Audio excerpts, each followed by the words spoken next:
মৃত্যুর মুখে সূর্য। তিয়াস নিজের বাবাকে দেখে সেখান থেকে চলে যেতে গেলে সূর্যের সাথে ধাক্কা লাগে। তখন সূর্য বলে, কি ব্যাপার, এত তাড়াহুড়ো করে কোথায় যাচ্ছিস? দেখে যা, না তো পড়ে যাবি। এরপরে তিয়াসের বাবাকে বলে, আপনি আমার ঠিকানা কোথায় পেলেন?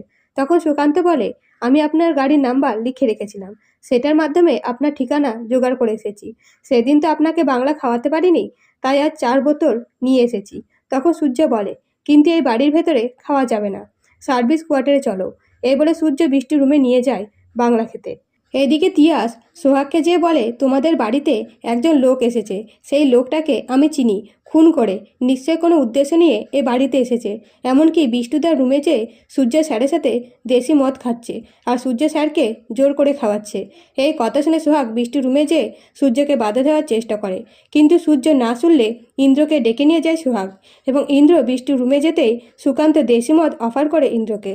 তখন ইন্দ্র রেগে সুকান্তকে মারতে শুরু করে এবং মদের বোতল ফেলে দিলে সুকান্ত বলে, আপনি যত খুশি আমাকে মারতে পারেন, কিন্তু বোতল ফেলবেন না।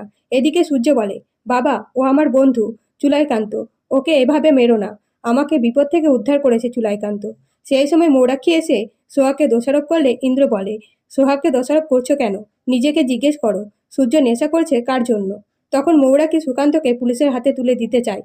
তখন সূর্য বাধা দেয়, কিন্তু সূর্য হঠাৎ করে অজ্ঞান হয়ে পড়লে সোহাগ বলে, কর্তাবাবু, সূর্য স্যারকে হাসপাতালে নিয়ে যেতে হবে। এরপরে সূর্যকে হাসপাতালে নিয়ে যাওয়া হলে মৌরাক্ষী বলে, আমি বুঝতে পেরেছি, সোহাগ সূর্যকে দুধের মাধ্যমে বিষ খাইয়েছে, আমি সোহাগকে ছাড়বো না।